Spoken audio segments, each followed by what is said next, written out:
It's 4 p.m. We are bringing you the developing news and the stories behind the headlines. This is Storycon. I'm Regina Lay. The stories we're watching this Monday, February 16th. Senators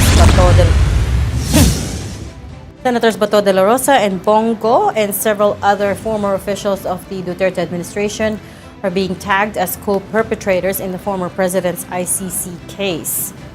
Palace Press Officer Claire Castro said the government is ready to cooperate with Interpol if valid arrest warrants are issued against Senators Bato de la Rosa and Bongo. Earlier, the International Criminal Court named them and several others as alleged co-perpetrators in the Duterte administration's war on drugs. But still, Castro said the 8 co-perpetrators' names should not be monitored at this point since no valid warrants have been issued against them. Ay dapat lamang po madinggin para malaman natin, pareho naman po ito magiging hustisya sa dalawang panig.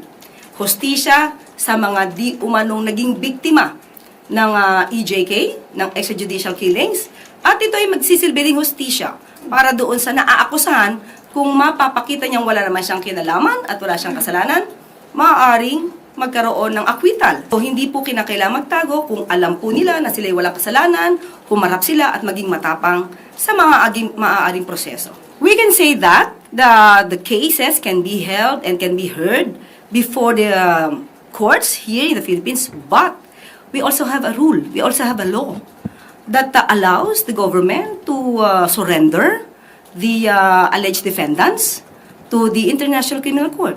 So it's a choice. Para mas hindi mapolitika.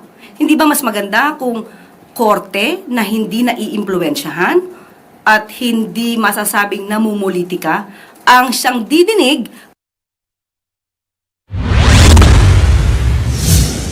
Meantime, Senate President Pro Tempore Ping Lacson said the majority bloc will be discussing on Wednesday what steps to take if the ICC issues arrest warrants against De La Rosa and Go.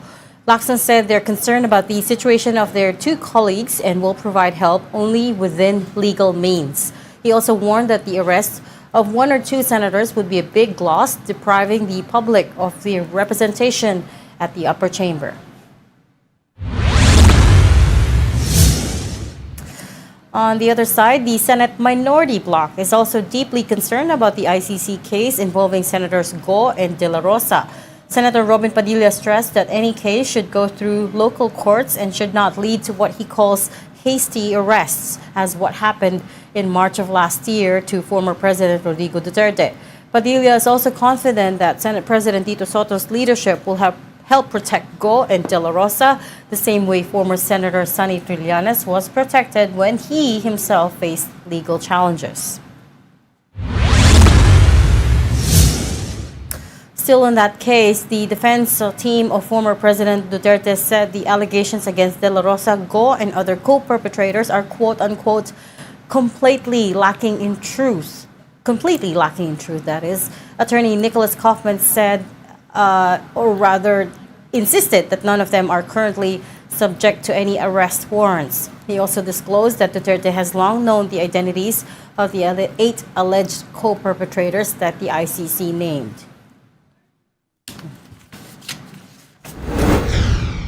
All right, joining me today, we've got the editor-in-chief of the Philippine Star, Ami Comentuan. Hi, Ami. Hi, Reg. Belated Happy Valentine. Happy Lunar New Year. Is that hearts on your blouse, Ami? Hindi naman heart. Parang Chinese motif. Hindi hearts. Nag-move on ka na sa next holiday. Chinese New Year tomorrow. At meron pang susunod, di ba? Yung Ash Wednesday na. Correct. Ash Wednesday na, and then next week is the EDSA commemoration. Yeah. Kaya may message siyang CBCP. Mag-fasting daw kayo. Fasting from SOCMED. Nice. That's also what Pope Leo said. Maybe we could abstain not from meat, but from hurtful words to our enemies and neighbors. Yun yung sabi niya. It's speaking of neighbors, tayo lang today. Ed Lingao is not in. Si Ronald Llamas, I don't know if he's gonna be joining us later, but mukhang malabo at this point. Anong headlines niyo, Ami? Of course, it's... Yung ICC po rin follow-up, Sabi ng, it's significant, yung ibang malaking pagbabago yung stand ng palasyo, no? It's more more direct cooperation with ICC na yung sinasabi nila. Unlike during the arrest of President Duterte, di ba sabi nila cooperation lang yun with Interpol. Ito talagang gusto nila With the ibigay dun sa ICC. foreign court. Ano? That's a shift also in the position Oo. of the administration. It's- Although, klinaro nila na wala pa rin balak si President Marcos na bumalik tayo sa ICC. It's a very good point. It's an important shift, pero medyo nuanced, and it was quietly Yeah, it's done. nuanced. No? Remember a year ago, March, I think, was it March 12, 2025? When President Marcos gave a almost midnight press conference after President Duterte was taken away. Sabi niya, essentially, what can we do? Right? That's the international, that's the Interpol, and we are a member of Interpol. So essentially, yung sagot niya, yung response niya at that point in time had to do with Interpol. a resignation to the fact that they couldn't do anything. But yun nga, Yes. as you pointed out, a year later, medyo nagbago na yung nuancing. Option na raw. It's an option of the government na It's an- ibigay sila sa ICC. Pero yun yung ano that's what we were debating all of last year after Duterte was taken away, right? Yes. Whether or not the Philippine Constitution allows for that. Pero sabi ni Claire Castro, who is a lawyer, meron nga daw under our laws na allowing the government to yan, siguro I think it's part of international cooperation. No? I'm not sure. Oo. We have to talk to someone, or maybe Claire Castro mismo, no? I mean, we did talk to a lot of people, diba, with different Yeah. views about this. Ah. I mean, it's one of those things na the law says one thing, but it's interpreted different ways by different people. As is, Pero you know, last year sinabi na nila na meron ngang ganung option. Although yung sinabi nga nilang excuse for President Duterte, yung commitment natin with Interpol. Which I am sure will also be at play dito kung magkakaroon ng arrest warrants for all these quote-unquote co-perpetrators. to this day, hindi pa natin nakita ang arrest warrants against Wala. Senator De La Rosa, even though as far as early as November, I think Ombudsman Remulla Yes. already said that he saw a copy, right? Then Yes. again, hindi naman talaga, it's really not made public, these arrest warrants. Yes. Kinontak ng media yung ICC. I think over the weekend, yung standard reply nila, we Yes. don't comment about those things. Correct. Arrest warrants are sealed. They are kept secret for obvious reasons. So we won't really know until it happens, as with the case Yes. of former President Digong. Although Diba? sabi nga ng kung no yun, di no sinabi. Walang ganon. You know Ano what's man sabi ng iba? Malit sana speculation lang yan. You know what's going to be Diba? interesting this time is what the Senate will do, right? Because of course, Yes. nasabi na natin that the Senate has a long history of protecting its own members. However, the difference is none of them were the subjects of international arrest warrants in the Yes. past. Yun yung kakaiba dito. Saka hindi ganyang hindi ganyang offense. Kasi yung sinasabi nilang while Senate is in session, ang pagkaintindi ko, yung medyo minor offenses yun Kapag serious offenses, they cannot shield you. Naalala mo pa ba Right in yung session. yung charges against former Senator Trillanes back then was Rebellion naman was it yata yun, sedition? Inciting to sedition ba yun? If I... diba? I'm not sure. And then kay Senate President Pro Tempore Ping Lacson naman, it was Human rights violation. Yes. Murder. oo, in relation to the murder of that driver. Ah. Pero yun nga, none of those are set the same tone as this crimes against humanity charge. Di ba? Murder as a multiple murder Oo. as a crime against humanity. So we've been chasing the senators, particularly si Senator Lacson, because he's the one who said that they will be convening on Wednesday para pag-usapan what the upper chamber will do in the face of these, alleged arrest warrants nga against Go and De La Rosa. We have no idea at this point. It's even hard to guess kung ano gagawin nila. Kasi I think sila mismo hindi pa rin nila alam because they also have to weigh public opinion, no? Na magmumukha silang nagpo-protekta ng mga napaka grave kasi ng accusation Kung yan medyo, ayun ang accusation, it's a political issue, no? Kung ganun, medyo madali-dali pagdepensan, pero kapag ganyan, medyo mahirap yan Oo, crimes against humanity. That's the highest of high crimes. And you have 500 relatives of victims yung na nadagdag. nandun na so far, and we're expecting more. 500 more that were added to this case against... Pero yung dati mga 40 lang yata yun Oo. I remember yung criticism last time ng mga 40 cases. Sabi ng iba, hindi naman crimes against humanity by 40. 40. And we had to go through a long process of explaining, no, these are just the representative cases for the war on drugs case against former President Duterte. And hindi lang weigh public opinion, they also have to weigh, of course, what Malacanang is, how Malacanang is going to handle this, right? And as you heard, pero malinaw na yung sinabi ni Claire Castro. Meron silang option to hand over to they believe the law allows for them to hand over any proponents in any arrest warrants. And they think a foreign court, which is true, will be unbiased. Although hindi na sinasabi ng kampo ng mga Duterte.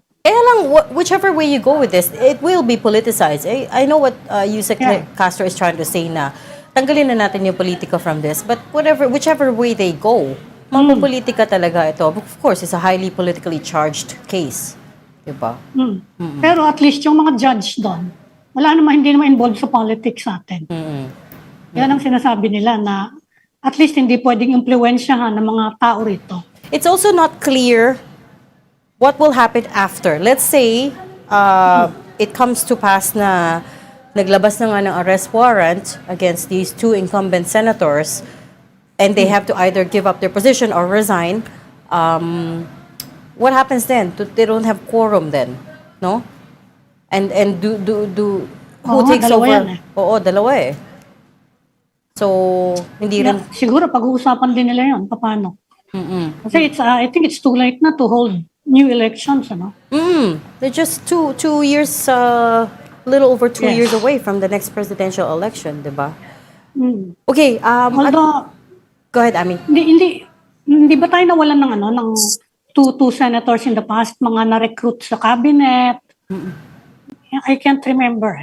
Sa bagay. Kung bumaba na siya ng ganyang kakonte. Of course, just like Senator Sonny Angara, who got recruited to education, and then si Ralph Recto. Exactly, Senator Ralph Recto. Ralph was in Congress nung nasa House siya noon. Nasa House pa siya noon? I think nasa Senate, di ba? Senate din ba? So, dalawa sila. Oo. Pero hindi sabay. I don't think hindi sabay. I have to backtrack on the timeline. I don't think it was around the same time. Okay, at this point, we're going to get out to the Senate live now. We've got our mobile journalist, Mary Mon Reyes, for us there on the ground. Mary Mon, what's going on at the Senate? Alam ko walang session today, but of course, there's a lot of talk about this ICC arrest warrant, allegedly for Senators Go and De La Rosa. What do you know about it? Good afternoon. So far from the Senate, ang nasabi dito ni Senate President Pro Tempore Ping Lacson, magko-convene a majority in a caucus possibly by Wednesday para pag-usapan to kasi may mga technicalities silang kailangan talakayin, which includes ano yung magiging direction, ano yung magiging step ng liderato ni Senate President Tito Soto pertaining to this. So far kasi even last year pa lang by November, nung sa case pa lang ni Senator Bato de la Rosa, umuugong na may arrest warrant laban sa kanya from the ICC. Ang sinasabi ng minority bloc, umaasa sila na yung liderato ng Senado, tutulungan daw silang panghawakan yung mga karapatan, and umaasa ang minority na for them, hindi nila agad-agad daw ibibigay o isusuko itong dalawang senador, especially ngayon na napangalanan na rin si Senator Bongo na naging special aide ni former President Rodrigo Duterte during his term as Davao City Mayor, later on as President. So, ang sabi naman ni Senator Robin Padilla from the minority, nasabi rin daw sa kanya ni Senator Alan Peter Cayetano na even ang minority, pag-uusapan din nila kung ano yung magiging aksyon from the minority. Kaninang umaga naman from Bulacan, nakapanayan din ng media si Senator Risa Hontiveros at ang nasabi niya so far, she is standing by the last, yung huling nasabi ni SP Soto na while the Senate is in session, hindi raw no arrest can be done or can be made, pero ang nasabi naman dito ni Senator Ping, yung ilan sa mga kailangan natin tignan dito kasi nasabi ni Senator Ping, immunity from arrest is only for offenses 6 years and below. We still don't know what charges they will face, so it is still unclear. Kaya maaari, sabi rin kasi ni Senator Risa, ang sa pagkakaalam niya, indictment pa lang daw yan, wala pa raw yung pinaka mga dokumento, yung arrest warrant. So yung next steps talaga ng liderato, yan yung mga kailangan pa raw nilang isipin talaga ng maayos sa mga susunod na araw. O yun yung tinatanong namin kanina, paano kapag dalawa na wala na senator? Anong bala kayang gawin the plenary? Mababawasan sila ng dalawa? Kailangan ba ng bagong election or what? Yan yung isa sa mga alamin natin, Ami, sa mga susunod na araw. Pero so far naman, Senator Bato kasi since November, physically, hindi naman siya present. Pero yung opisina niya, yung staff niya, continuing pa rin yung operations nito. For Senator Bongo, hanggang kanina naman, naglalabas pa naman sila ng kanilang mga documentation ng mga proyekto ng senador, yung pagbibigay ng assistance sa mga biktima ng sunog, biktima ng kalamidad. So we'll find out sa mga susunod na araw kung may chances ba na si Senator Bongo baka physically maging absent din siya sa Senado? Marimon, give us a sense of what are the factors that they're weighing here? Of course, kasi si Ami and I were just talking earlier about how, of course, the Senate is known for protecting its own members. And that's why sometimes na-bring up na rin that some of these senators might seek refuge at the physical headquarters of the Senate. Pero it's again, there's a dynamic here because the majority bloc, the senators that we're talking about are not part of the majority bloc. So it's the majority bloc who will in the end have the upper hand, right? So anong klaseng mga dynamic ang umiikot dito? Regina, so far yung nasabi naman dito kasi ni Senator Ping Lacson is tungkol naman doon sa legal procedures. So dapat daw igalang daw yung mga local courts sa anumang hakbang na may kinalaman dito. Ang dapat daw galangin yung local courts pag may arrest warrant from foreign countries, for example, the ICC or any foreign court, dapat daw ito dinadaan sa local court at may corresponding order galing doon sa local court na yon para ma-implement yung arrest warrant. Pero on the other hand, si Senator Risa naman ang nasabi niya, parang this and that are two different things. Parang kung i-compare dun sa naging arrest kay former President Duterte, parang iba yung nangyari doon. Parang inexhaust na raw yung efforts on the local court. So nagkaroon na paghihiwalay. Pero parang iba rin yung usapin tungkol naman dito sa kaso ng dalawang senador. So yan, plus yung calls kasi ng minority na umaasa nga sila sa Senate leadership na yung ma-exert din ito yung efforts para nga maprotektahan daw yung karapatan nitong dalawang senador, especially when it comes to their freedom, yung due process na very controversial nung sa case ni former President Duterte. So yan yung ilan sa mga nitty-gritties na kailangang linawin ng Senado. Kaya ang sabi rin ni Senator Risa, sila, pag-uusapan daw muna talaga nila lahat ng ito, especially, yun nga, wala pa yung mga pinakadokumento or yung arrest warrants kung lalabas man laban dito sa dalawang senador. Alam ko yung dinadaan sa court, yung extradition. It's not an extradition request. It's an arrest order from a unique court na idinadaan sa Interpol.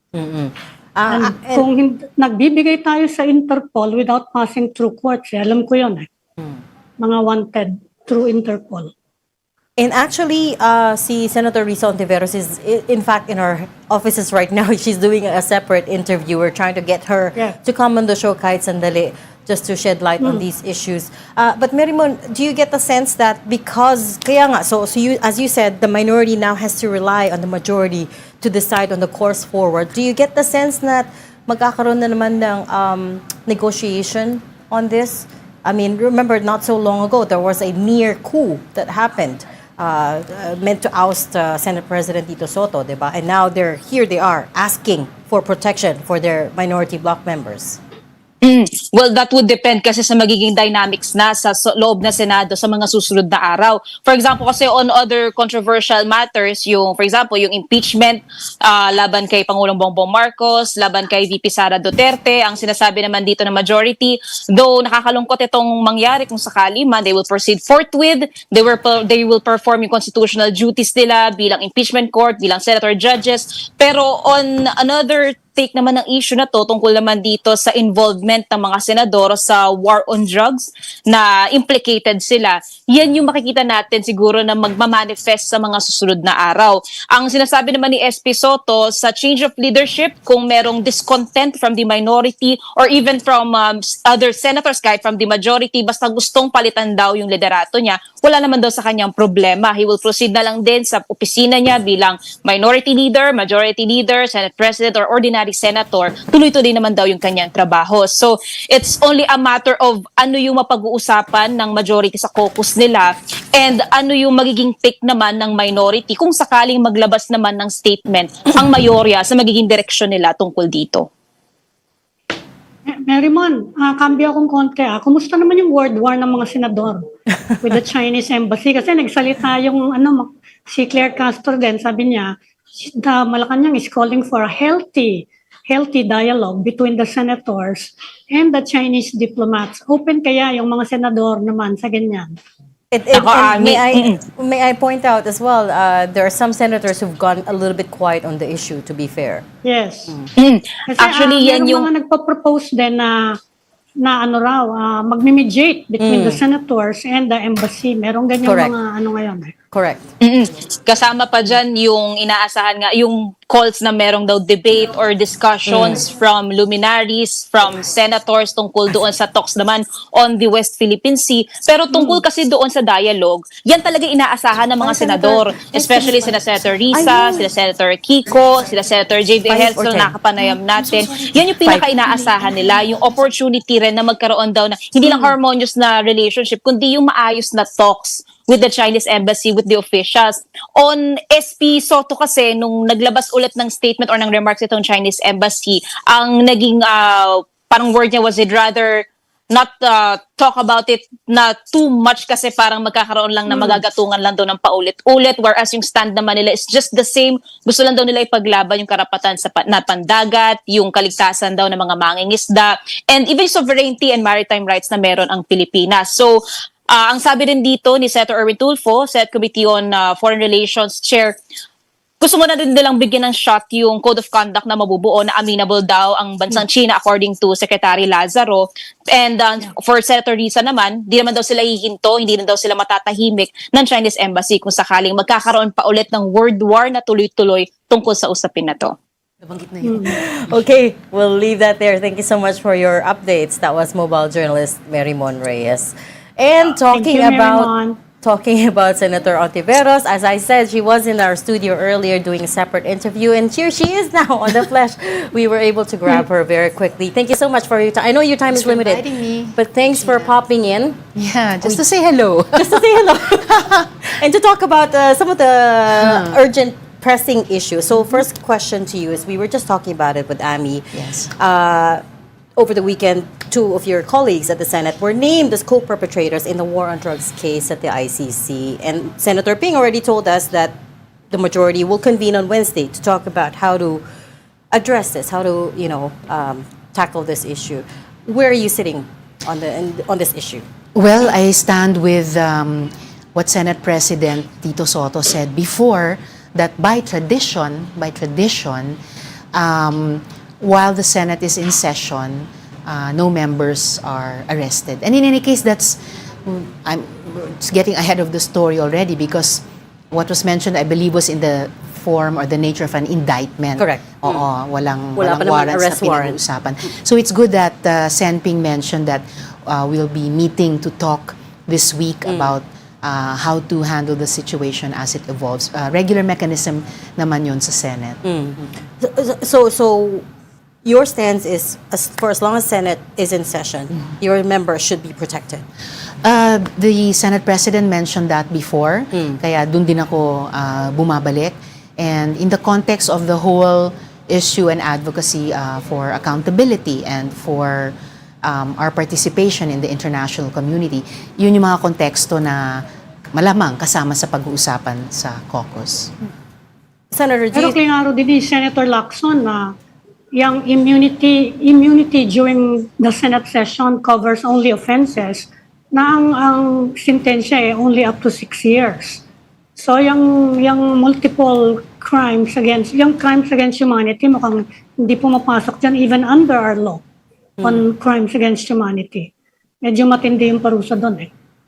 So I believe kung ganun yung nasabi na rin ni Sen Ping, he will also bring that up in the caucus. So mabibigat na issue po ang pag-uusapan and seryosong institusyon ng Senado. So we will certainly consider these issues with the gravity that they deserve.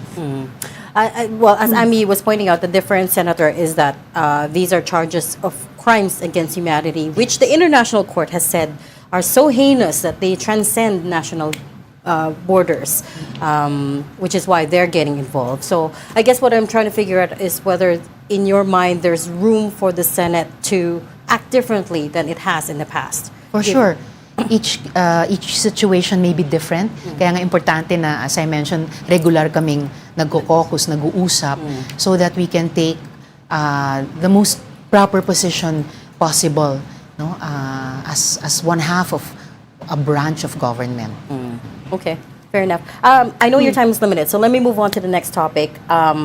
You spoke to FOCAP, the Foreign Correspondents Association of the Philippines, recently, and you mentioned that you are open to running in 2028 if the opposition, if the opposition party chooses you as a standard bearer. That's the big if. It's a big if. Hindi naman big if, sorry, Well, Senator. the first condition is kailangan mag-unite kami. Oh. And then secondly, if I'm chosen by the Yes. United Opposition. And you said you guys were also open to coalitions with other parties based on shared values. And that's what I'm wondering. What does shared values in this instance mean? How far are you willing to go to be pragmatic about the odds? And what would you not back down on? We would not back down on yung shared values na meron na kami sa opposition. So, good governance, including anti-corruption and transparency and accountability. Tapos, growing the economy and improving yung pakinabang ng mas maraming Pilipino in that growing economy. And then, real unity, kasi we've been so badly divided and polarized the past years. Wala pa kami, at wala pa ako dun sa point of talking about coalescing with other groups beyond us. It would be necessary in terms of greater numbers, pero since there aren't any such offers yet or invitations, if and when we come to that point, then kailangan talagang pag-isipan at pag-usapan first among our ranks. There has to be enough of one or a few common values, and of course, babalansehin din sa pragmatism that's necessary in coalitional Okay, politics. just very quickly, Senator. what's the timeline for this? Because 2028 is just a little over 2 years out. And Right. one of the things we had learned in the past is you have to mobilize early. Exactly. So ano kayang internal timeline for this? May consensus na kami that we will choose our common candidate ideally by the end of this year. Okay. Ideally. By The end of this Senator. year, End of this year. ideally. Yes. Sorry, Amy, I'm so sorry. We have to let the senator go as much as Thank you, we still have a Regina. million questions, I Sorry, know. Miss Pero Amy. kasi May isa lang. she really just popped in to Say hello. talk to us 5 minutes, so I'll let her go. But thank you so much for Thank you very much stopping by our also. set, Senator Risa Ontiveros. Miss Amy. Thank you, Senator. You are watching Storycon on One News. We just need to take a very quick break. We'll be right back. Please stay with us. This is the Story Conference Group or the Storycon Group.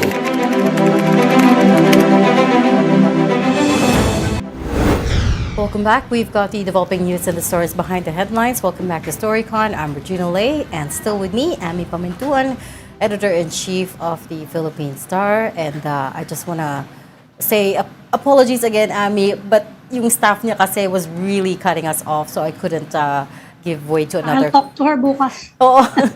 I couldn't give way to... they really just... Si Senator Risa Ontiveros really just popped by the studio to say hi. Since we were already on air, sinalang na natin siya for just 5 minutes. But that was what we promised her team. So at the end of it, they were Thank you. cut now.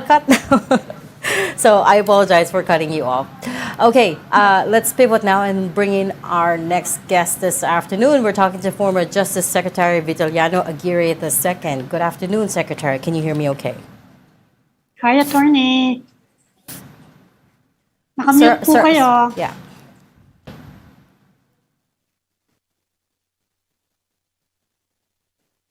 Wala Sir, I pa. think you're still on mute. Nakamute. Hi, good afternoon, Ami. Ayan na, okay na. Okay Good na. afternoon, playing. Could you hear us okay, sir? Kamusta, Attorney? Yung mga kasabay-bay. Okay na siya. Sir, can you hear us okay? Yes, I could hear you. Okay, perfect.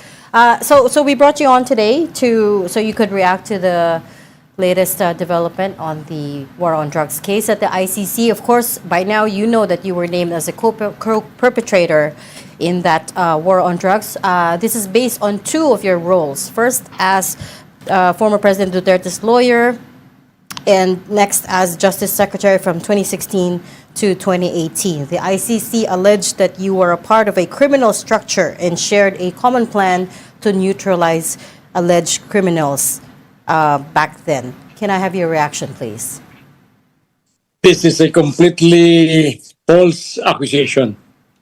Actually, the first one that's supposed to be coming from way back in 2010 when I lawyered for President Duterte and some policemen there. That was in 2010. That was before the Philippines became a member of the ICC.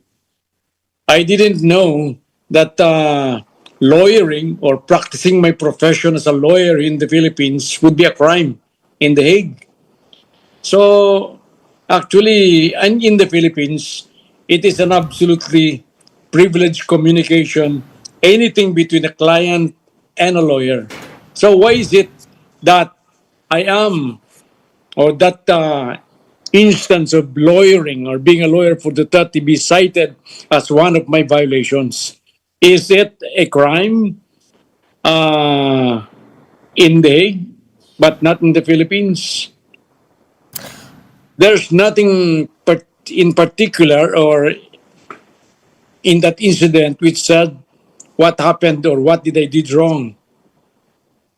Attorney, can I just pick on something you said there? You said you were lawyering for Duterte 2012. Is that right? Before No, 2009 and 2010. I think it's in 2009. Okay. Or, Before the ICC, before the Philippines became part of the ICC, I don't think that timeline is correct. The Philippines signed the Rome Statute in December of 2000 and ratified this August of 2011. But essentially, we had signed in as early as 2000. Yeah, but before you ratify it, you have never been a member. It will be ratified by the Senate. That's the only time when you became a formal member of the ICC. Anyway, it's not material whether we are a member of the ICC or not. I believe that by being a lawyer for Duterte would never be a crime. No, even in anywhere else. So why cite it? What did I do? I did not. I just lawyer for Duterte. I just give them advice. I've never been a member of the AJK, if there's such a thing. I've never been a member of the Killing Fields. When you Attorney. say you lawyered for him in 2009, what were those cases about? Were they related to the so-called Davao Death Squad? You know, you remember in those years, Secretary Laila de Lima was then the chair of the Human Rights Commission. The president then was Pinoy Aquino. So, Attorney, yung I went to Davao precisely because of the cases filed by Laili de Lima, which they could not even prove. That's why it was dismissed. It was during this time when they were in power. De Lima was then the secretary or the chair of the Human Rights Commission, and her president was then President Pinoy. Yeah, and she was investigating the Davao Duet Squad Correct. at that time. Ano? So yun yung case na hinandle nyo for then Mayor Rodrigo Duterte. Actually, I just gave advice. I went there only for 1 day. I did not Okay. any trial except for the policeman which was charged here in Manila. Yeah. Pero yun Attorney, nga, it's related to the Davao Death Squad. That case that you Davao Death advised Squad. on, that was related to the Davao Death Squad, correct? I didn't know that there was such a Davao Death Squad then. That was way 2010, 16 years ago. So, alam mo, they wanted to link the Department of Justice and me, even though I'm completely innocent of this AJK killing, because they wanted to prove that that was a common plan. This Yes. common plan is very critical to them in proving the guilt of President Duterte. Because without a common plan wherein the Department of Justice and the Secretary of Justice sa member, hindi ka panipaniwala. There will be no credence with respect to that common plan if the Department of Justice or the Secretary of Justice is not a member thereof. Pero attorney, syempre malaki yung role ng Secretary of Justice. And Rodrigo Duterte was campaigning on a platform of actually killing criminals. Ano? He won by a landslide. That's a point to consider. Pero tell us about the campaign at saka yung recruitment sa inyo and then your early months, kasi yun yung pinakamatindi nung mga drug war ni Presidente. Tell us about your discussions on the cabinet. I'm sure merong ganung mention, ano? Ano yung mga napag-uusapan nyo? And you being the Secretary of Justice, wala bang consultation sa inyo? There was no such thing in the discussion in the cabinet about this. Wala. Completely innocent of this war on drugs. Of course, I'm aware of it. But of course, Yes. that these criminals, these drug lords, would be eliminated also, or at least they would be it will be stopped. Otherwise, without that, the Philippines could be worse than the Mexico or Colombia, for that matter. Pero meron bang in-initiate? Because you're in charge of the prosecution service eh. Natatandaan niyo ba kung merong initiate na investigation? Investigation on kasi ang dami-daming killings in the first 6 months eh. Ang dami-dami nun. You must know what is the job of the Department of Justice. Yeah. If the fiscals, it's up to the police authorities, the government authorities to file the necessary case. If they file the necessary case, we will act on that. If there's evidence, we are going to charge the police. If there's none, we are going to dismiss it. Perhaps you do not know that I'm the one instrumental in bringing the parents and relatives of Ian de los Santos, Carlos Arnaiz, and Kulot de Guzman. They are the three prominent or very high-profile teenagers who were killed during those times.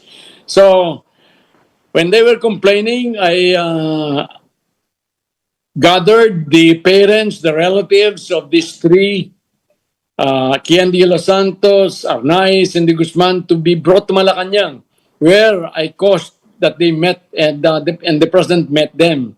After meeting with the president, where they were charged in court, they were tried, and they were convicted. As a matter of fact, I heard about a few months ago that their appeal to the Supreme Court were dismissed and the sentence against them were affirmed. So is this the action of one who is a member of this AJK killing? I was the one who was instrumental. And as a matter of fact, these policemen were brought to justice and they are now incarcerated up to now.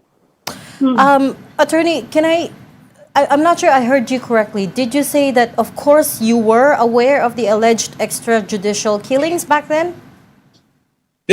You were aware? we are aware of the complaints of the killing committed by the police. But being aware does not mean that that there was really an evidence of the extrajudicial killing. You have to bring it to file this case before our courts, before our fiscals first, and then if we see probable cause, then we are going to file this before the courts. Right. But it comes back to Ami's question, no, which is, as Justice Secretary, you did have the power to investigate and prosecute if needed. So the question is, how many of these cases did you investigate and prosecute during your time as a Justice Secretary? I do not have the count, but as long as they are brought before our fiscals, we are going to prosecute them. But the fact is that many of which were dismissed and they did not even reach my office. No, what I mean is, why did you have to wait for these cases to be brought to you? As Justice Secretary, you had the power to investigate, right? And if you say that you were aware of these complaints around alleged extrajudicial killings... We have the power to investigate only if these killings or these complaints will be filed against before us. Without any case being filed, the Department of Justice has no obligation and has no jurisdiction to arrest these individuals. You have to file a good case before us so that we will act. Did you ask the President about it, President Duterte? Kasi for the first 6 months, ang dami-dami ng complaint eh. Nabanggit niyo ba sa kanila na, oh, Mr. President, marami nagrereklamo, nasusobrahan daw yata yung mga napapatay. Was there ever that kind of discussion? There's none. There was none. Tapos yung, would you remember kung kahit ballpark figure lang, ilan kaya yung napapila ng complaint ng police sa prosecution? Kasi isa din reklamo nila yun na hindi nga daw nagpa-file yung police ng mga mga ilan kaya, ballpark figure. The first 6 months lang. I don't have the figure. I'm not, I was not keeping those figures with me. Yeah. And, but I believe that all those cases have been acted upon by our prosecutors. If there is evidence, then the case will be filed, would have been filed, and if there's no evidence, the case will be Senator, go ahead, Ami. Yeah. So ano ngayon, you know that you've seen what happened to the former president last year. Ano ang binabalak niyo kung sakasakaling mag-issue din ng similar na ganong arrest warrant ng ICC for you and it is coursed through the Interpol? Ano po yung magiging reaction niyo doon? I'm sure you will be filing a legal challenge to that. That's right. Actually, I'm not taking this case seriously that I was being charged before the ICC because I'm completely innocent. I don't know anything about this. That common invento lang nila yan para magkaroon ng kunwari conspiracy with us. Kasi without the Department of Justice, without the Secretary of Justice being part of the common plan, hindi credible yan Kaya pilit nila akong kinasama. Ako lang nga ang di yata taga Davao or not connected with the police dyan sa 8 yan o sa 8 co-perpetrators. Pero ang ibig sabihin ng co-perpetrators, kami ang co-conspirators. Ibig sabihin yan, me ay kasama dyan sa pagplano niyan, sa pagpalaganap niyang extrajudicial killing niyan, which I completely deny because I have nothing to do with it. Ngayon, what happened? Of course, there's a possibility that a warrant of arrest because of this would be filed against us. Dati hindi ko sinuseryoso kasi wala naman akong kasalanan. Pero of course, I have to take this seriously now. Of course, we are going to resist it. How? By filing a case in court. What happened to President Duterte should not be repeated because it violated the constitutional rights of a Filipino citizen, not to mention an ex-president. Imagine, even under the ICC statute, the Rome Statute, you have to be, there must be a judicial proceeding within the country from where you are accused before you will be brought to Hague. Pero nung nangyari dyan, wala. Parang kinidnap talaga siya. I don't think I don't think that's a requirement by the ICC that there's a judicial process locally in the country of the That is- person's that is a origin. I don't think that's true. That is a requirement. As a matter of fact, when the Department of Justice was asked, why did you not, why was there no judicial intervention here? Ang sabi ng Department of Justice, kami yung judicial intervention. So there must be a requirement of judicial intervention. But there must have a requirement is different from actually having a requirement. But anyways, let me come back to what you said earlier. You said you facilitated meetings between President Duterte and the families of the drug war victims like Kian de los Santos, and that the officers there were later convicted. But that's just one case out of thousands, di ba? By official count, there were around 6,000 killed during the drug war. By the count of human rights organizations, it's up as much as 30,000 or something. What about all those other cases? What did you do with them as Justice Secretary? Only those cases that were brought to my attention ang pwede kong aktuhan. Yan mga yung at that time, yan ang very high profile incidents noon. So I was forced to act. As a matter of fact, doon sa kay Kerwin Espinosa, that was dismissed by the case against Kerwin Espinosa was dismissed by the Department of Justice. The case against nung patay yung father niya, si former mayor of Alvera, late Rolando Espinosa. Ako rin ang nagpa-investigate niya sa NBI because it seems parang walang mangyayari noon. So I asked the NBI to investigate, and I believe that the NBI investigated it and filed the necessary homicide charges. So ngayon, hanggang doon lang kami. Hindi wala na kaming jurisdiction doon sa pagpapatupad ng batas tungkol dito sa illegal drugs. So yung Espinosa case kasi kasama yung secretary dito sa ICC in yung charges. Ito yung pinaka-latest na yun, kasama yung kay Kerwin saka yung sa tatay ng Espinosa. So you filed it pero Yes. ang korte na ang nag-handle nun. Yan ang sinasabi nyo na after you filed, that's up to the court na. Actually, I was the one, the records will show that I was the one who directed the NBI to investigate. They filed the case, I don't know what happened. So may nakita kayo something wrong with the killing of the father dun sa jail. Oh, kasi very clear yun na paano tataka ko noon as a Secretary of Justice. Bakit ito mangyayari? Nakakulong na ito, ba't mamatay? Yes, nakakulong. So what I did is to direct the NBI to investigate. And I think the NBI investigated and filed the necessary charges. As to what happened to the courts and while the case are in courts, I don't know. I mean, I'm just having trouble reconciling everything you say, attorney, to be honest. Kasi what I remember was that you were an incredibly powerful figure back then, right? Apart from being Duterte's lawyer, you were also Justice Secretary. You also at one point became NAPOLCOM Commissioner. And what you're saying is, hanggang dito lang yung jurisdiction yon, that's about as much as you can do. But in fact, you also had President Duterte's ears, and you had a lot of influence back then, right? Well, you are wrong.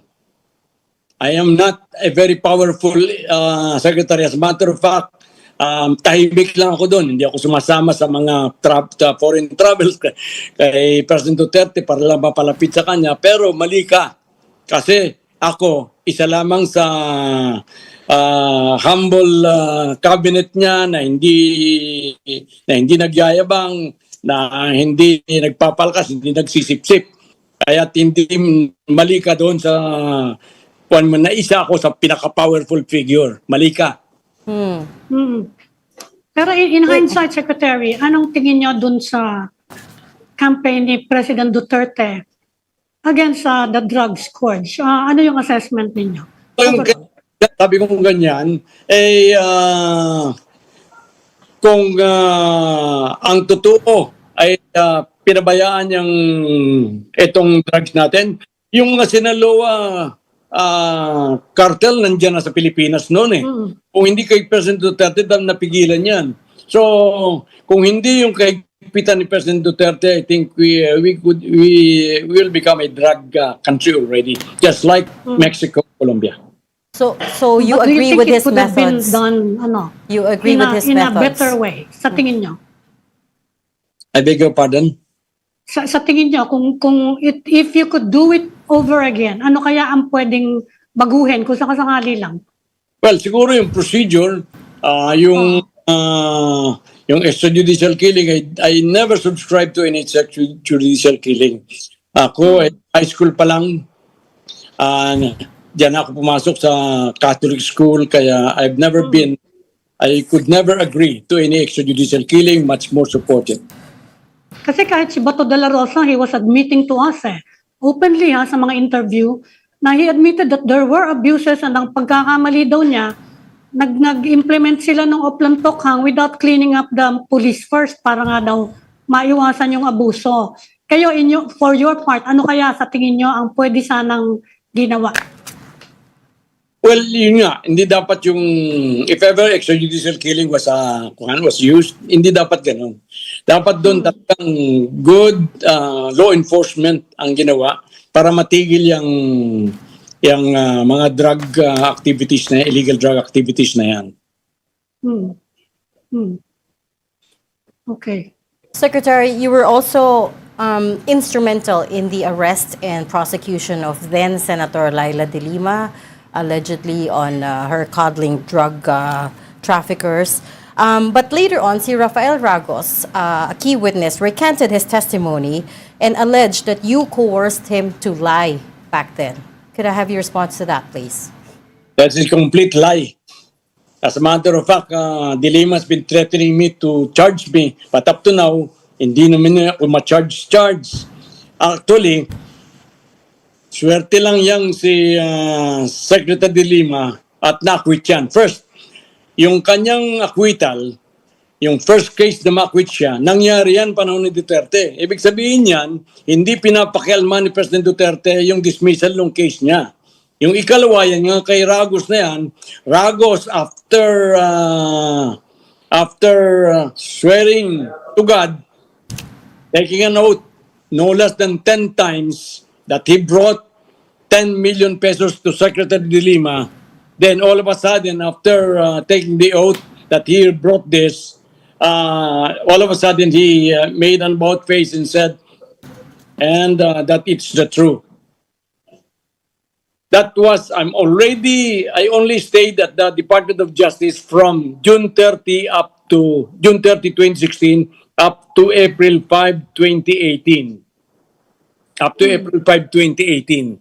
Ngayon, after that, mga 2 taon bago ako ma-appoint sa NAPOLCOM, hindi yun sunod-sunod.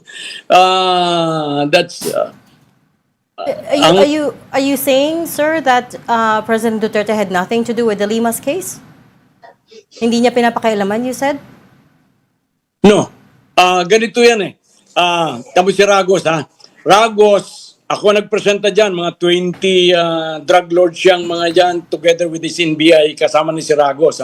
Sinabi na Ragos yun in a televised throughout the Philippines, in the Philippine Congress, na nagdala siya ng 2 milyon kay De Lima sa bahay niya, yan sa Parañaque.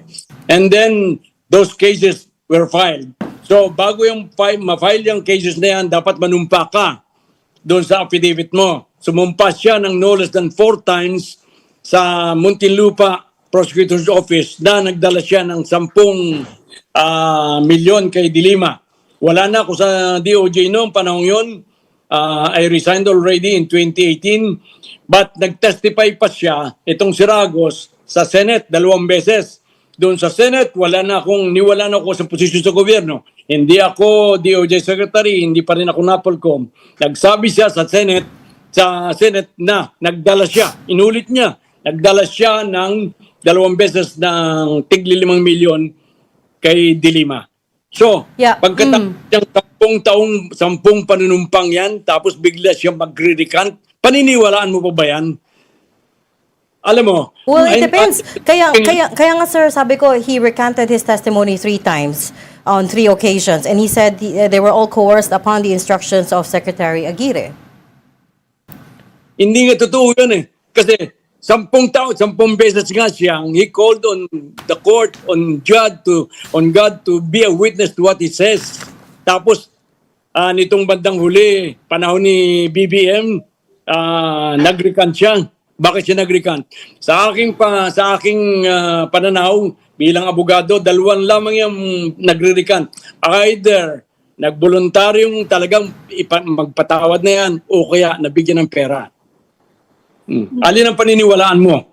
Yung 10 beses na nag-testify siya under oath, calling on God to witness on what the truth of what he says, or yung minsang sinabi niya nitong panahon ni BBM na? Attorney, have you talked to former President Duterte since the end of his presidency? Nagkausap na ba kayo? Bihira nga kaming magkausap niya. Nakausap ko siya siguro mga several months before he was wished to The Hague.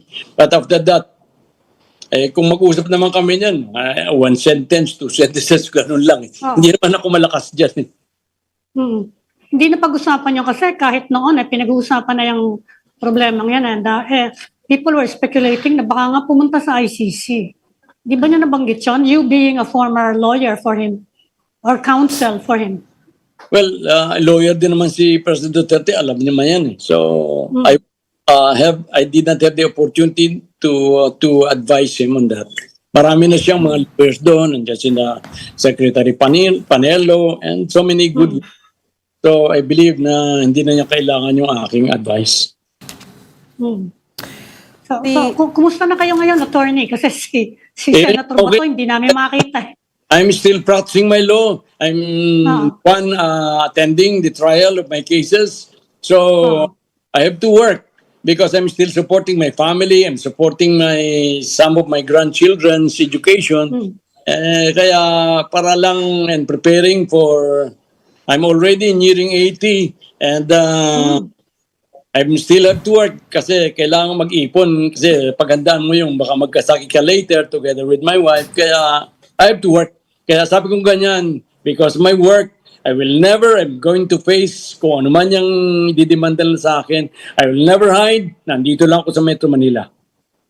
You will never hide, but you will not cooperate with them? I'm going to resist, of course. Why should I cooperate for my downfall when wala naman akong kasalanan? But the ICC, sir, doesn't name people lightly. To get to this point, they would have already had cultivated detailed evidence. Hindi lang namin alam exactly what evidence they have on hand, but the prosecutors have gone so far as to name, actually even several months, as far back as last year, we already had inklings of who might be named as co-perpetrators, pero ngayon lang na-confirm because it takes them a long time to build up the cases, right? So do you have any idea why you were named then? Because you're saying that you are innocent of all of these. Yes, there is only one cause why I was linked. Tulad ng sinasabi ko in the beginning, in the Duterte case in The Hague, they said that there was a common plan. That common plan seems to be a state policy by Duterte, headed by Duterte, without including the Department of Justice and without including the Secretary of Justice. Hindi credible yung common plan na yun. Kaya kinakailang isama nila ako. I think that's the only reason why, despite my innocence, I am being linked to this. But do you agree there was a common plan, that there was state policy back then? Wala nga. Ang sabi ko nga, invento lang yan eh. Wala yung common plan. Otherwise, I should have known that. Kaya nga sinasabi ko walang common plan eh. Dapat alam ko yan.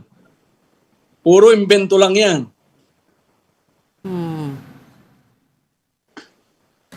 Yung mga co-perpetrators mo, attorney, have you talked to any of them recently? No, I could not speak for them. Because marami doon sa kanila na nakilala ko lang when I was already appointed eh. Hindi ko namang makakilala yung mga yan eh. Okay. Yung dalawang senador? I know Bongo and the 2 senators. Pero hindi pa nakausap yan. Okay. So thank you. At what point, Secretary, sorry, I thought Amy was still going. At what point did you become aware of the allegations that Duterte was being linked to extrajudicial killings? Because I imagine at some point you would have advised him on legal risks around this, right? Or you never got a chance to do that? No, I never got a chance to advise him about this. Kasi hindi naman ako malapit dun sa palasyo eh. Actually, as a matter of fact, nandun lang ako sa Department of Justice.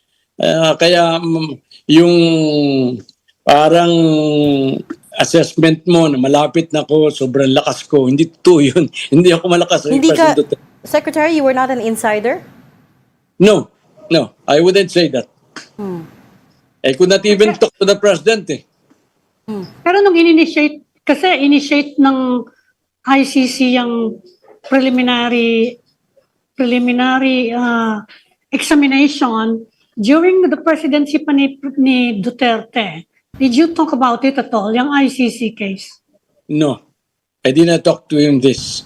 Kasi nga, hindi naman ako niyan lawyer eh.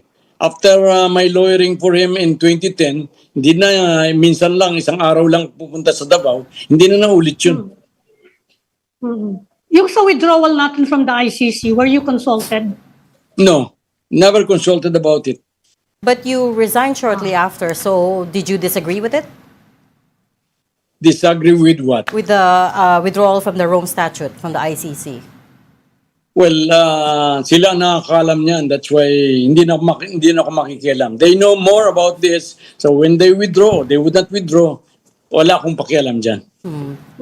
Pero you were neither for or against it? You didn't have an opinion on it as Justice Secretary back then? Well, I might have some opinion, pero yung opinion kong yun, sinarili ko lang.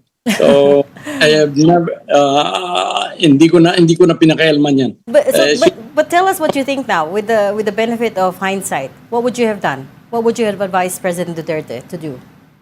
Well, I would also withdraw from the ICC. Kasi hindi fair. Nakikita ko ngayon, hindi fair. Imagine, you will be issued a warrant of arrest without being given a chance to even refute the charges. Pero bang ganun? Talang dito, mayroon tayo dito, pag may demanda ka, you are given a chance to file your counter affidavit. Pero doon, wala. Basta bigla na lang lalabas yung red notice mo or warrant of arrest mo. So, how could you trust those proceedings? Okay, we'll leave that there. Thanks so much for talking to us, former Justice Secretary Vitaliano Aguirre II. Thank you for your time, sir. Thank you. Thank you, Attorney. Thank you. We are on until 5:30. Don't forget, Storycon will be right back after a very quick break. Please stay with us. This is the Story Conference Group or the Storycon Group. Okay, welcome back to the final stretch of the program. Welcome back to Storycon. I'm Regina Lay, and still with me, Amy Pamintun of the Philippine Star. And also joining us this afternoon, we're talking to Bob Herrera Lim. He's the Managing Director of Teneo Consultancy. Good afternoon, Bob. Thanks for joining us at such short notice at that. Good afternoon. Bob, we haven't talked to you in quite a while. By the way, I'm with Amy Pamintun, the Editor-in-Chief of the Philippine Star. So it's just the two of us today. We haven't spoken to you in quite a while, and I wanted to ask about your thoughts on the flood control investigation and where it's going or not going. What have been your observations about it?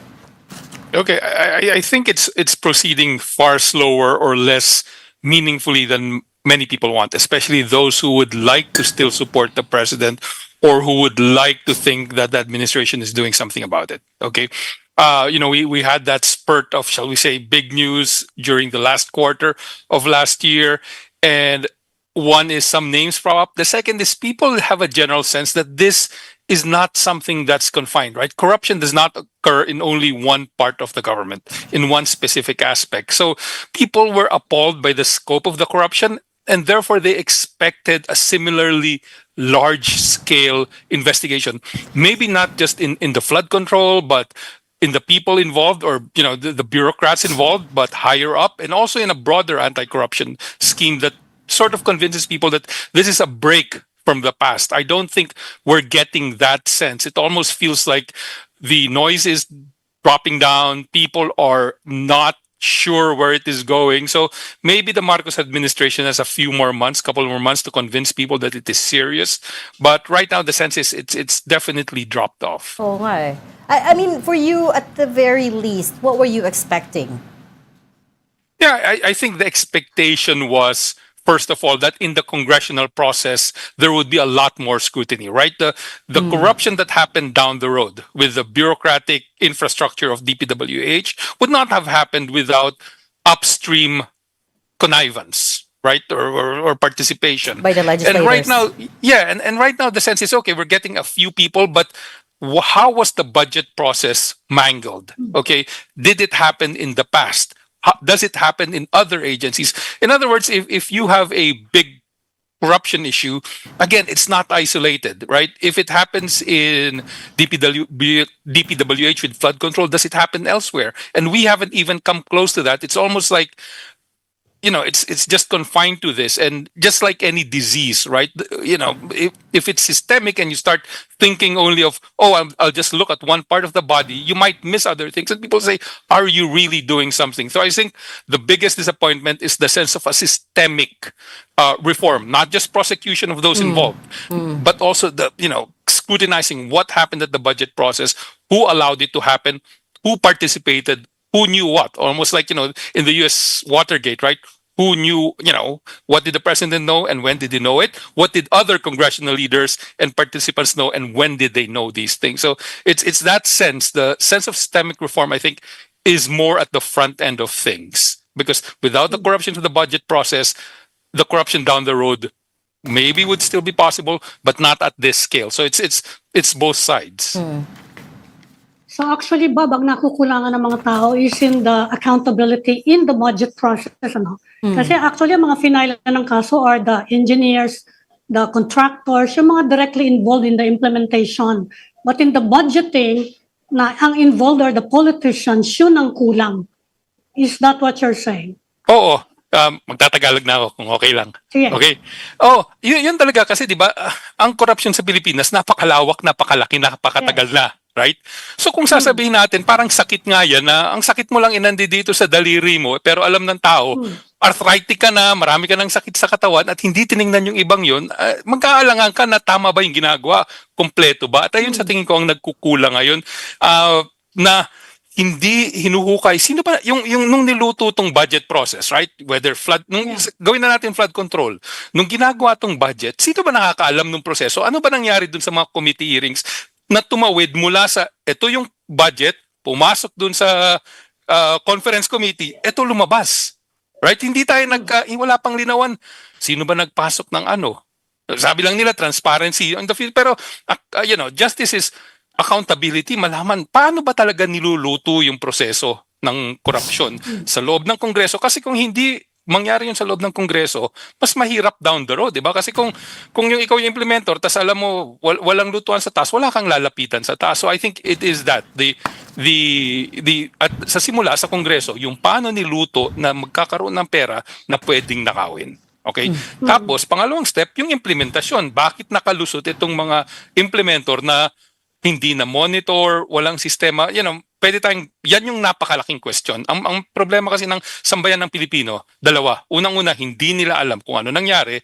Pangalawa, mahirap yung kapasidad nila para magsabi na magmo-mobilize kami. Di ba? Kasi yung million tao march, meron bukas, tas wala naman 3 buwan. So kung ikaw yung politiko, sabi mo, ano ba yan? Survive the storm, di ba? Tapos, happy days are here again. So, unlike sa ibang bansa na yung institution mismo, nalalagyan ng parang pressure na pag hindi kayo mag-ayos nito, whether you are the COA, whether you are the DPWH, the consequences go far beyond, which is you will lose power, you will lose control. And it's not just the individuals, it's the institutions themselves. No? Kanyari, kung makitang hindi effective ang COA, ang tanong, bakit hindi pa natin buwagin ang COA? Di ba? May magkakaroon ng ganun tanong kasi paano nakakalusot to? Kasi pwedeng i-disregard ng isang politiko ang perception, pwede mo i-disregard ang COA, tas bahala na lang later. So yun yung challenge. You're right, Yung Bob. consultancy, no? Is it also a big concern for investors? Oo, kasi dalawa yan, di ba? Ang unang concern sa Kasi hindi investor, ba parang sinasabi nila, sanay na yung mga investor dito sa Pilipinas na corruption. Di ba? Hindi pa parang business as usual for them? Oo, Or are they actually concerned? so kung ang tatratuin natin itong business as usual, magiging business as usual rin yung epekto. Hindi tayo Yeah. magkakaroon ng investment tulad ng Vietnam. Ang perception is, kung ganyan kayo, ngayon, ganyan kayo bukas, di ba? So yung investor na gustong pumasok, sige, makakakuha pa rin tayo ng investor, di ba? May magtatayo pa rin. Pero yung nakita mo na perception na matutupad yung proyekto, kanyari sabihin natin, may proyektong gustong matupad. Ang problema, umaasa yung investor dito. Pwedeng highway, pwedeng kalye, pwedeng development. Kung ang perception is mababa ang probability kasi baka nakawin, yung investor na magsasabi, kung hindi ako siguradong tutuparin itong proyekto, whether it is transportation, whether it is infrastructure, sa Vietnam na lang ako kasi sa Vietnam mukhang pupukpukin nila to para matapos within the next 5 years. So yun ang problema. Yes, so sanay ang investor, pero in other words, kung ano yung saan tayo ngayon, ganun pa rin tayo. Bukas, ang hinahanap ng investor, tatlo. Pangalawa is a general sense na nag-improve ang governance. Right? Yung parang naayos yung mga proseso, yung kailangan makulong, nakukulong, yung tipong may nag-i-improve. Ngayon, kung foreign investor ka, pumunta ka ng Pilipinas, kumausap ng tulad mo ng journalist o tulad ng ibang tao, ang perception nila is iba-iba pa rin, labo-labo pa rin kung talaga bang may pagbabago. So yan yung pinakamalaking problema namin when dealing with foreign investors. The sense that there is real governance improvement. English ko na, that will lead to better outcomes for the country. Kasi pag nag-improve yung governance, di papasok sila, ilalago yung mga domestic industries natin, right? So, kasi kanyari magpasok ka, maglagay, kanyari maniwala ka, tupad tong flood control.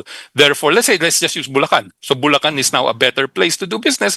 You're more willing to put up a factory in Bulacan. Okay? Kasi natutupad, hindi babaha. Pero kung ang perception, labo-labo ang infrastructure dito sa Bulacan, walang direction, walang kararatnan, you're not gonna put there, and, the local economy is going to suffer.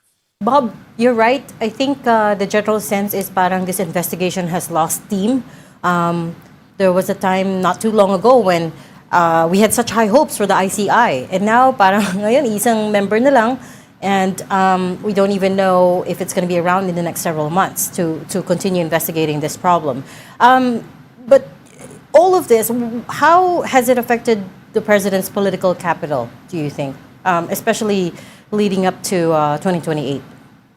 Okay, so dalawang aspeto yan. Definitely there is a sense of, shall we say, if not disappointment, parang bakit ganito pa rin hanggang ngayon, right? So it's disappointment. The second is, on the other side is, yung mga maraming taong disappointed, mostly, and marami dyan from the political elites, from the business community in Manila, from the middle upper classes, sa kanila si Sara is still unacceptable as an alternative, right? Rightly or wrongly, I'm not saying it's a correct interpretation na tama na hindi mabuti si Sara, pero ang perception nitong mga nasa elites, mas maraming problema pa tayo rin kay Sara, whether it is is she tuloy-tuloy ba ang, the things we did not like about her father, right? Her father did some positive things, her father did lots of negative things, mas sa kanila mabigat yung ginawa ni Sarang negatibo. So ang problema ngayon, sa tingin ko, humihina ang political capital ni Presidente, pero hindi siya under threat kasi marami pa rin sasabihin, pag tumalikod kami, yung alternative, it is not like Gloria in 2000 when they thought na Gloria was a much better alternative to ERAP, right? So ang mangyayari ngayon sa tingin ko, naghahanap ang tao ng alternatibo. No, which is neither one. So marami pangalan lumilitaw na pwedeng maging possible in 2028. Siguro ayaw pa nila lumitaw fully kasi pagka lumitaw ka sa alternative, ikaw na naman yung atakihin. So they're just waiting for both sides to basically have a war of attrition. Tapos saka na sila lilitaw down the road.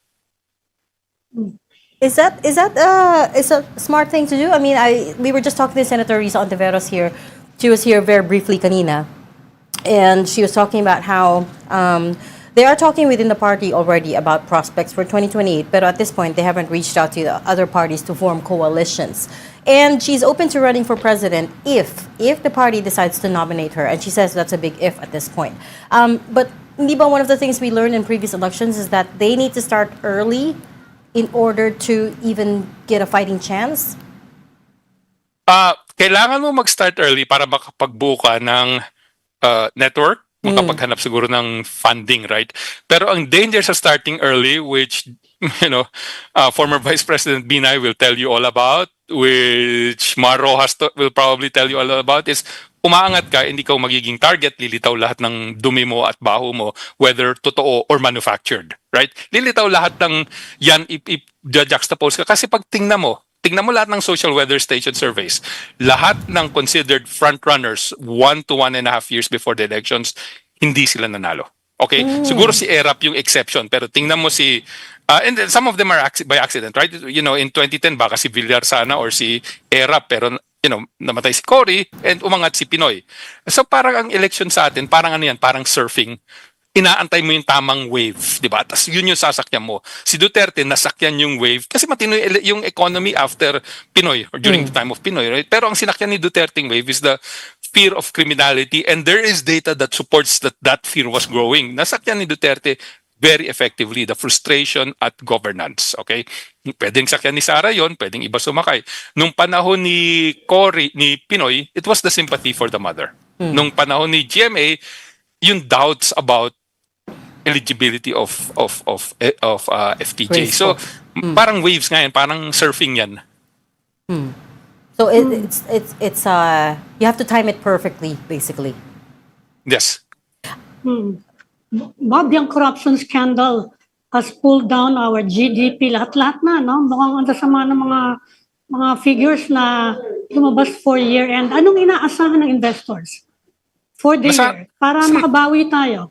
Okay, there dalawang paraan paano mo paangatin yung economy, di ba? Una, galing sa gobyerno, buhos ka lang ng pera, implement the programs. The problem is, sabi ko nga, wala pa rin sort of confidence na yung pagnanakaw na nangyari sa flood control, which is probably only one part of a bigger corruption. Different happens this way, no? In different aspects, whether you're talking Aguirre, etc. Lahat yan, siguro iniisip nila may corruption. Pwedeng magbuhos ng konti ng pera yung gobyerno. That is possible, pero may hirap-hirap ng konti. Kasi pag nagbuhos ka, may question na naman. Pangalawa talaga is, siguro, hindi kailangan mag-grow, kailangan lang magkaroon ng sense ng improvement talaga sa pamamalakad. Kasi kung maggawa may sense, Filipinos are generally optimistic. Willing sila maniwala na may pagbabago, di ba? Yung taon-taon nagsusurvey si Mahar sa SWS, do you feel more optimistic? Kahit optimistic ang tao at end of year, kahit anong ipalo mo, bugbog mo, di ba? So, I think if I were the president, I would say you have to build a sense of optimism. You don't have to brag about the numbers. You take mo na yan, you take the hit, you take the blow of lower GDP growth this year. Honestly communicate to people that is the situation, but you need to fix the next part, which is build some confidence that real change is happening. Ang problema nga, people are skeptical because parang yung investigation has slowed down. There are questions about who is not being touched or being touched by the investigation, and that's the big challenge. Kaya nga, I was about to say, yes, it's challenge is building back optimism, but how can you do that without accountability first, right? Before you show that you are serious about going after the perpetrators of this massive corruption. Totoo yan. And I think ang frustration ng people is when you take a look at previous instances na may corruption na malaki na naging issue, nung panahon ni Marcos Sr., di ba? May mga nanindigan, di ba? Yung mga nanindigan sila, from the business community, you've heard those are the names, right? Atom, manindigan. There were different avenues by which people could say, we are frustrated, we want to act. And then there were leaders who were saying, we will act on principle. And kung ano yung dadatnan natin, right? You had people like Jimmy Ongpin, okay? And Butchakino. That seems to be lacking now. People don't have a general sense of who the alternative is. Alam naman natin, pinag-usapan na si Vico Soto, but that's too personality-based and malayo, di ba? Ang hinanap ng tao, mekanismo. Nung panahon dati, yung mekanismo was the Catholic Church, the academe, to some extent yung business groups, yung business community. Ngayon, pag tanong mo yung tao, saan ka willing mag-ugod ng panahon mo, pera mo, suporta mo, boses mo, labo-labo rin. So, the pressure that would normally scare a politician, wala rin. Very fair points. We'll leave that there because I know you have to be on the road by 5:30. But thanks so much for sharing your insights with us today. That was Bob Herrera Lim, Managing Director of Teneo Consultancy. Thanks, Bob. Thank you. Just very quickly before we go, Annie, we have a bit of breaking news. A court issued precautionary hold departure orders versus Senator Jinggoy Estrada, former DPWH Secretary Mali Bunoan, Undersecretary Catalina Cabral, I need to zoom in on this. Si Roberto Bernardo as well, and Gerard Opulencia and Henry Alcantara. So again, a court has issued precautionary hold departure orders. This is the Regional Trial Court Branch 52 of Manila. Just in this afternoon. So hindi na makakaalis si Bunoan. Nagre-request siya to go abroad again. Hindi na rin makakaalis si Senator Jinggoy Estrada. Well, at least if they it's not clear if it's effective immediately, if it's should be implemented immediately, but there you have it. Okay, we'll leave that there. Thank you so much for joining Storycon today on this very eventful Monday. That's Amy Pamintuan, Editor-in-Chief of the Philippine Star. Join us again tomorrow, 4 p.m. for Storycon. I'm Regina Lay. Kapatid, we are one news, all sides, all the time. This is the Story Conference Group or the Storycon Group.